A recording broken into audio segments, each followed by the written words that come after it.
has a job there. So now let's talk to a teacher who has also been speaking out in North Carolina. She's now asking for reassignment tonight after allegedly being threatened by fellow teachers at a recent school board meeting for speaking out against critical race theory. She did that here on Fox News at Night. Let's welcome back from the Alliance First, Education First Alliance, Suter Conrad. Good to see you again.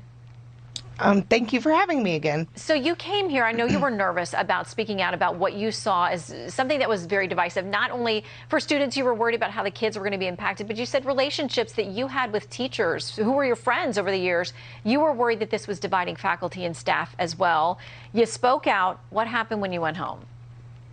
Right away, Facebook blew up. I got kind of slammed from teachers that, like you said before, I thought were friends. Really, I think what struck me the most is them taking it almost like I personally attacked people, which I did not do. I never, mentioned anybody's names, anything like that.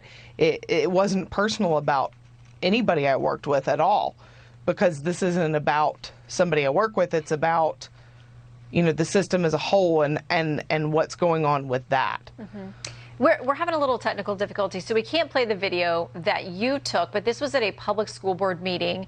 Tell us about what we would see. If we can get it, we'll play it, but your description of what you captured in that video. Well, actually, I didn't capture it. A friend of mine did. I just wanted to make sure that was said. They were coming up after they spoke. One gave an obscene gesture and the other gave a cutthroat gesture at me as they were leaving. So to me, I felt threatened at that point. Now, some of the folks that say they are speaking out because they are afraid when people like you come out and talk about this different curriculum, that you're suggesting that students shouldn't be taught important parts of history. In fact, this was something that White House Press Secretary Jen Psaki kind of talked about, not your case, but of people who would challenge or be worried about critical race theory. Here's what she said about the president's position on this. The president believes that in our history, there are many dark moments, and there is not just slavery and racism in our history. There is systemic racism that is still impacting society today. And he believes, as I believe, as a parent of children, that kids should learn about our history. You are a teacher. Are you suggesting that we should edit out portions of our history, that kids should not discuss that at all at school? No, not at all. That's not what we believe at all. We believe the history should be taught, the good, the bad, and the ugly. That's the very big misconception that those of us speaking against critical race theory don't want history taught. We want history taught because if you don't teach history, it will repeat itself. But that's kind of what critical race theory is doing, and it is selectively teaching. We're teaching from a lens that is false.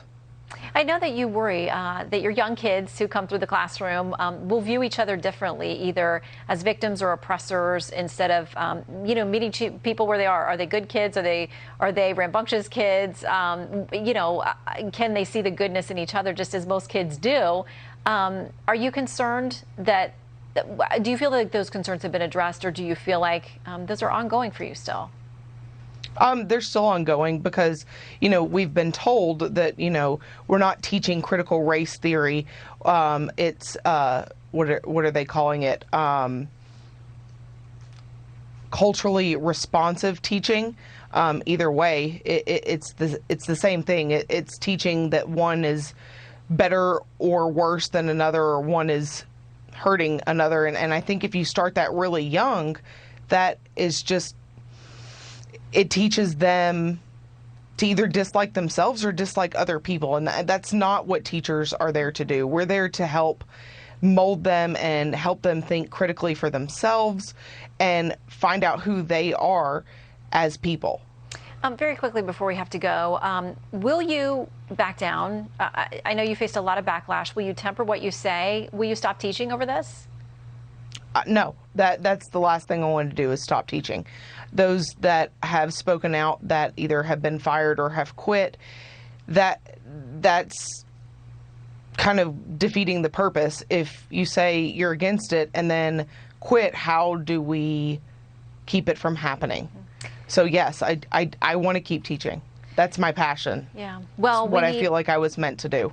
And those are the folks we need in the classroom. My mom spent 40 years as a teacher. You are a special brand, and it is, you know, a labor of love. And I know a lot of cases. And I hope that these relationships that you've had with your fellow educators over the years, you guys can find a way to have a discussion, see the best in each other, and do what's best for the kids too. Sudhir, thanks for coming back.